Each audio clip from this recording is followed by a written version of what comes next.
میں سب سے پہلے اللہ رب العزت کا کروڑ ہاتھ دفعہ شکریہ ادا کرنا چاہتا ہوں، جس کی کوئی حد نہیں ہے۔ اللہ نے مجھے بابر شریف کے سرکار بادشاہ سے ملاقات جو میری ہوئی ہے، میں یہ سمجھتا ہوں کہ میں اندھیرے سے نکل کر روشنی میں آیا ہوں، اور سب سے بڑی چیز جو میں نے اپنی آنکھوں سے دیکھا ہے، میں نے پہلے دن بھی گزارش کی تھی، مولا علی کا جو فرمان ہے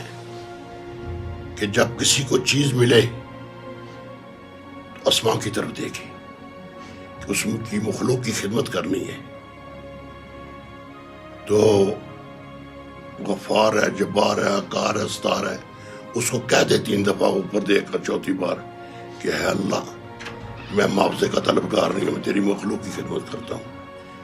اللہ فرماتے ہیں چلتا جا اندھیری رات ختم ہو جائے گی، تمہیں صبح نور آئے گی، اور نیچے دیکھ کر تکبر کرے گا۔ جس طرح آج کے عالم دین،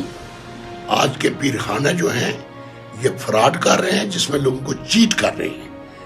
یہ برابر شیف جو ہے، جس میں ہزاروں لوگ نہ دن نہ رات، نہ سہنے کا نہ بیٹھنے کا کوئی ٹائم ہے، لیکن یہ اسی طریقے سے خدمت کر رہے ہیں۔ میں یہ سمجھتا ہوں کہ اس سے بڑے بنی نوع انسان کی خدمت کا کوئی شخص، کوئی ثانی نہیں ہوگا۔ میں اہل کشمیر کی طرف سے، شہداء کی طرف سے، شہداء کے وارثوں کی طرف سے، آزادی کے بیس کیمپ کی طرف سے، ہمارے لوگ جو بیرون ملک کے ہیں، ان کی طرف سے بھی میں یہ ان کو کہنا چاہتا ہوں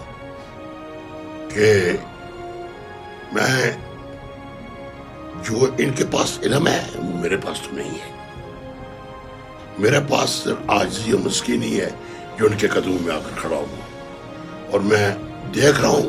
کہ مجھے روشنی آ رہی ہے، اور رب العزت سے دعا کرتا ہوں،